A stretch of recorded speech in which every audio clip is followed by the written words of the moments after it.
welcome to the Crafty Monkey channel. To try doing a different video today, I'm going to do a baking video. But before that, I wanted to introduce you to the doggy of Crafty Monkey. This is Daisy. Say hello, Daisy. And she wanted to make her camera debut today. So you want to go down, don't you, Sneak? Off you go. So today I'm going to be making a cotton jiggle cake, which is a Japanese cheesecake. I saw this being made on the Great British Bake Off and decided to have a go, and I found a recipe online. The recipe I'm using is from MaiCookBook.com.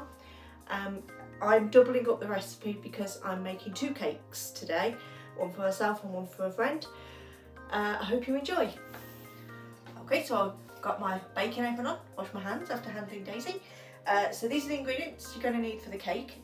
So you're going to need, as I said, I'm doubling up, so you're going to need 6 eggs, 120 millilitres of milk, 60 grams of butter, which I've already weighed out, 120 grams of sugar, that's split into two lots of 60 grams, 50 grams of flour and 30 grams of corn flour, or if you're in America, cornstarch, and cream cheese. You're going to need 240 grams of cream cheese, which I haven't weighed out yet.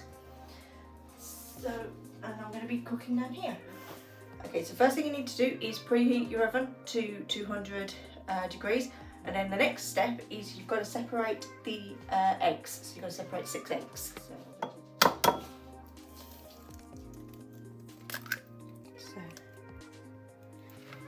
I want the egg whites in this big bowl.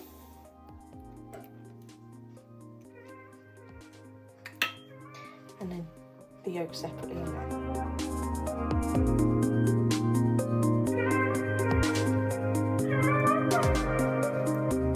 Once you've separated the eggs, the next step is to get one of your portions of sugar, put that in your mixing bowl, and your 60 grams of butter, put that in. You're going to cream that together. I don't have a freestanding mixer, so I'm going to do it with a hand whisk.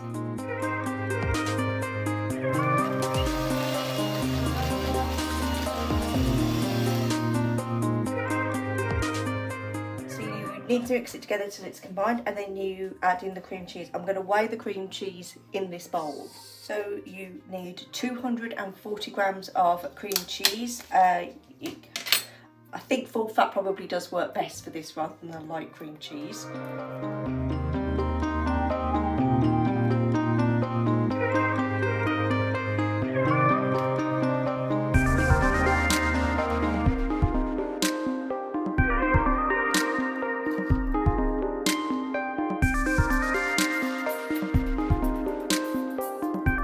So now I'm going to just mix the cream cheese into the butter and sugar.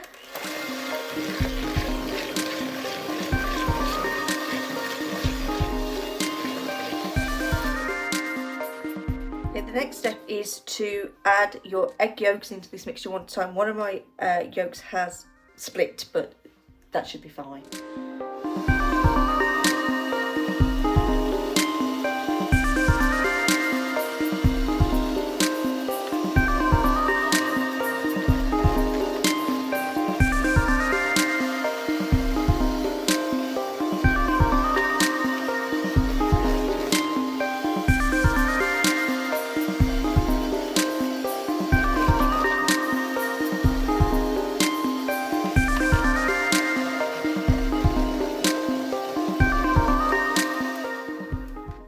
Just going to scrape down the sides just to make sure I get all the mixture mixed in. See, it's quite a wet mixture now.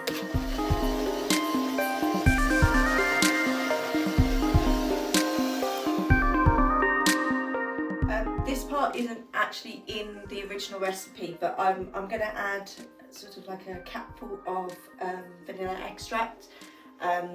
I just found that it gave the cake a nicer flavour. I added it in the second time I made it, and I quite like it, so I'm just going to add that in there. And then we're going to add the flour and the corn flour / cornstarch into the mixture. Okay, so I've added the flour and the corn flour, so we're just going to give that a mix.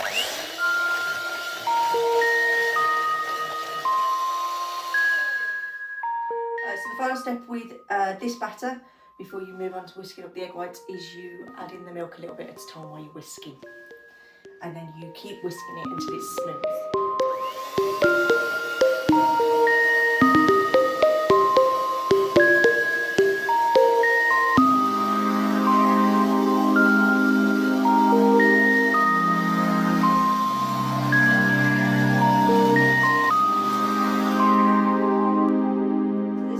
First part of the batter. Next step is you've got to whisk up the egg whites to make meringue.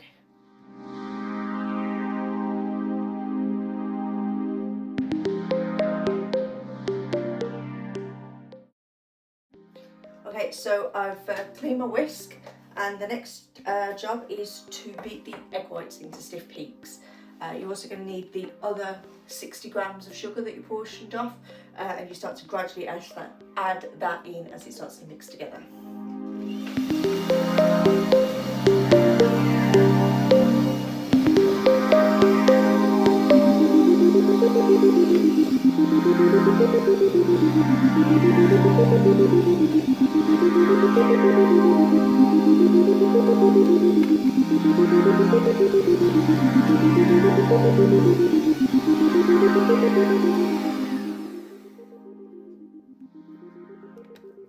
You can see that's now got a soft peak consistency, and if you tip it up, it doesn't move.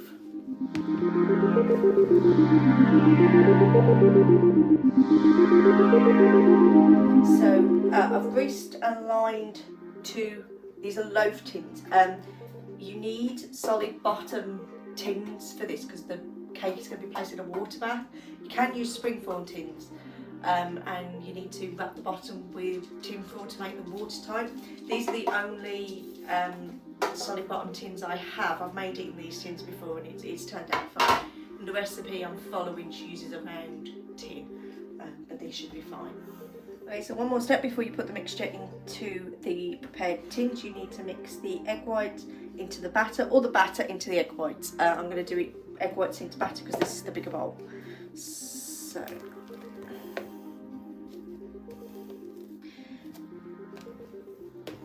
you need to use a folding method to mix it through, because you don't want to knock the air out, because it's the egg whites that give the cake its rise, because there's not much flour in this.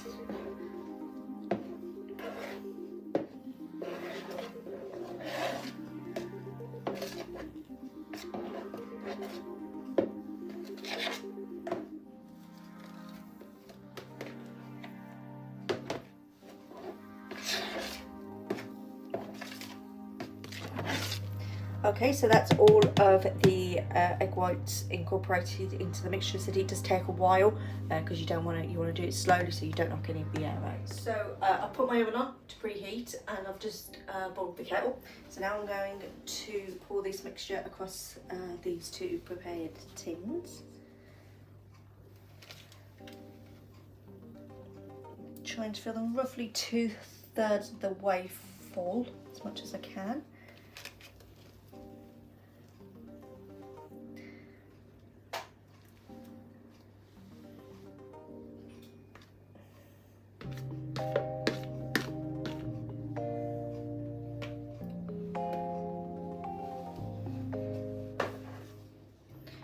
Now you need to drop these on a flat surface to knock any air bubbles out, so like this. Okay, so this cake is cooked in a bain-marie or a water bath. So I'm just popping this tin into, this is one of my little roasting trays.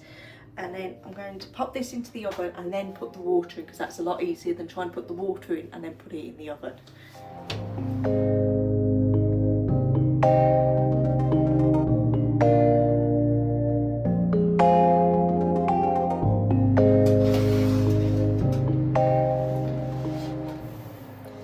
This is recently boiled water, and you need to just pour this into the outer bag of the tray.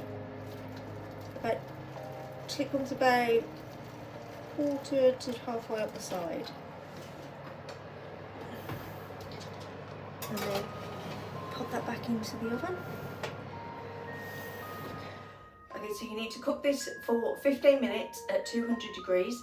and then you need to turn the oven down to 140 degrees and cook it for another 30 minutes. Okay, so this said its first 15 minutes in the oven at 200 degrees, so now I need to turn the oven down to 140 approximately, and then that needs another 30 minutes in the oven, and then after 30 minutes you turn the oven off and you leave the cake in there.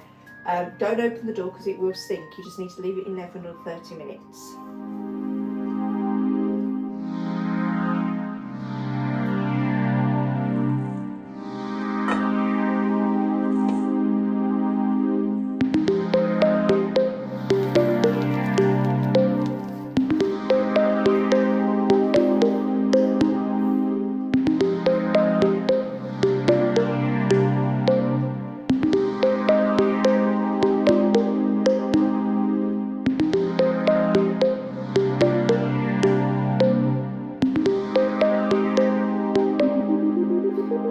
That's the one cake cooked and out of the oven and cool. It had its 30 minutes in the oven without the oven being on.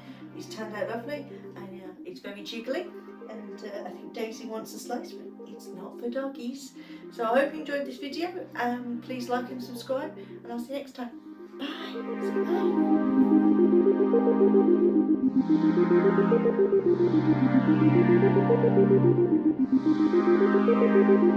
bye.